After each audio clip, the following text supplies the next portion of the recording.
ৰাজ্যত অব্যাহত আছে ৰঙালী বিহুৰ উৎসৱ মুখৰ পৰিৱেশ। চচলপাৰা আঞ্চলিক বিষ্ণু ৰাভা জনজাতীয় সংঘৰ উদ্যোগতো ৰঙালী বিহু সন্মিলন। দক্ষিণ কামৰূপৰ লোহাৰঘাটস্থিত চচলপাৰাত সোমবাৰে দিনজোৰা কাৰ্যসূচীৰে ৰঙালী বিহু উদযাপন কৰা হয়।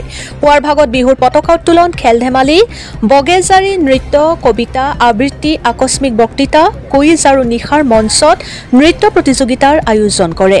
নিশা 8 বজাত DY 365ৰ জ্যেষ্ঠ সাংবাদিক তথা লিখক ডক্টৰ কুমুদ দাসে কলাগুৰু বিষ্ণু ৰাভাৰ প্ৰতিচ্ছবিত বন্তি প্ৰজ্বলন কৰে।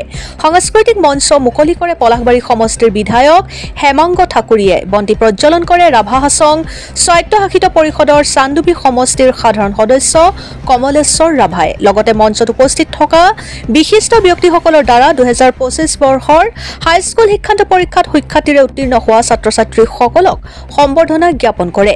নিশাৰ সাংস্কৃতিক মঞ্চত নিমন্ত্ৰিত শিল্পীৰ দ্বাৰা গীত মাত আদিকে ধৰি 12 ৰহণীয়া সাংস্কৃতিক অনুষ্ঠানৰ আয়োজন কৰে। মিৰ্জাৰ পৰা আবিদুৰ ৰহমানৰ ৰিপৰ্ট, অৰুণোদয় আসাম। যে এদিনীয়া বৰ্ণাঢ্য কাৰ্যসূচী, এই বৰ্ণাঢ্য কাৰ্যসূচীত আমি ইয়াত জড়িত কৰিছোঁ।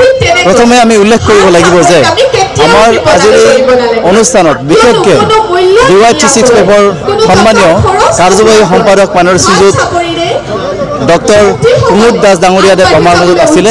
তেখেতে আচলতে আমাৰ যিহেতু এই বিষ্ণু ৰাভা সংঘ, এই বিষ্ণু ৰাভা সংঘটো 1972 চনৰ সেই সময়খিনিত বিষ্ণু ৰাভাদেৱে বহুৰঙী সাংস্কৃতিক অনুষ্ঠান বা বিভিন্ন কাম কাজৰ জৰিয়তে অসমৰ বিভিন্ন ঠাইত যেতিয়া ঘূৰি ফুৰিছিল আৰু যেতিয়া ঘূৰি ফুৰোতে এই অনুষ্ঠানবিলাকতো আহিছিল, আহোঁতে তেতিয়া আচলতে এই বিষ্ণু ৰাভা সংঘৰ জন্ম হৈছিল।